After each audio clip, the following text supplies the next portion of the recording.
So I guess this is a result of globalization that you can find Coca-Cola tins on top of the Everest and Buddhist monk in Monterey. And so I just came 2 days ago from the Himalayas to your kind invitation, so I would like to invite you also for a while to the Himalayas themselves. And to show the place where meditators like me, who began with being a molecular biologist in Pasteur Institute and found their way to the mountains. So these are a few images I was lucky to take and be there. This is the Mount Kailash in eastern Tibet, wonderful setting. This is from Marlborough country.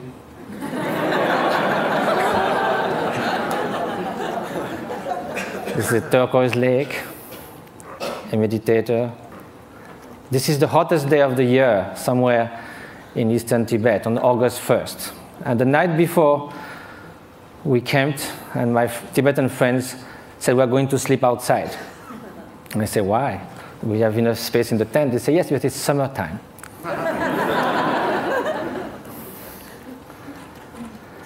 So now we are going to speak of happiness. As a Frenchman, I must say that there are a lot of French intellectuals that think happiness is not at all interesting.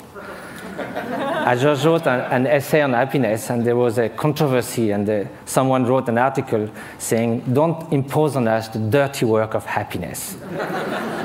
We don't care about being happy. We need to live with passion. We like the ups and downs of life. We like our suffering because it's so good when it ceases for a while. This is what I see from the balcony of my hermitage in the Himalayas. It's about 2 meters by 3, and you are all welcome anytime. Now let's come to happiness, or well-being.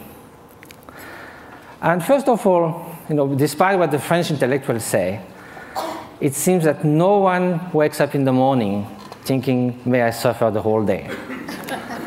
Which means that somehow, consciously or not, directly or indirectly, in the short and the long term, whatever we do, whatever we hope, whatever we dream, somehow is related to a deep, profound desire for well-being or happiness.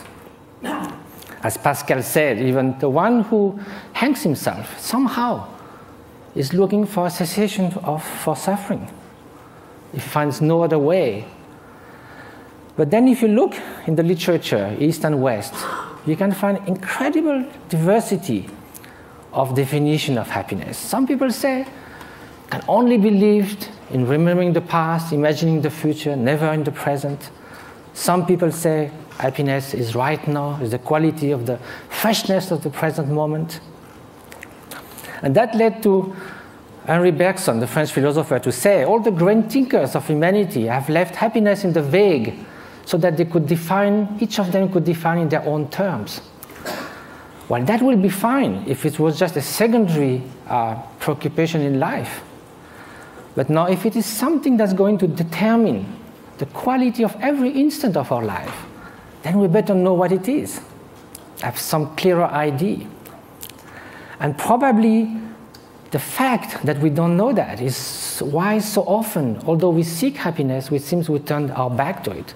Although we want to avoid suffering, it seems we are running someone towards it. And that also comes from some kind of confusions. One of the most common one is happiness and pleasure. But if we look at the characteristic of those two, pleasure is contingent upon time, upon its object, upon the place. It is something that changes of nature. Beautiful chocolate cake, first serving is delicious, second one, not so much, then we feel disgust. That's the nature of things. We get tired. I used to be a fan of Bach. I used to play it on the guitar, and I can hear it 2, 3, 5 times. If I had to hear it 24 hours non-stop, it might be very tiring. If you are feeling very cold, you come near a fire, it's so wonderful. Then after some moments, you just go a little back and then it starts burning. it sort of uses itself as you experience it. And also, again, it's something that it is not something that is radiating outside. Like, you can feel intense pleasure, and some others around you can be suffering a lot. Now, what then will be happiness? And happiness, of course, is such a vague word. So let's say well-being. And so I think the best definition, according to the Buddhist view, is that well-being is not just a mere pleasurable sensation. It is a deep sense of serenity and fulfillment, a state that actually pervades and underlies all emotional states and all the joys of sorrows that can come one's way. Well, that might be surprising. Can we have this kind of well-being while being sad? In a way, why not? Because we are speaking at a different level. Look at the waves coming near the shore.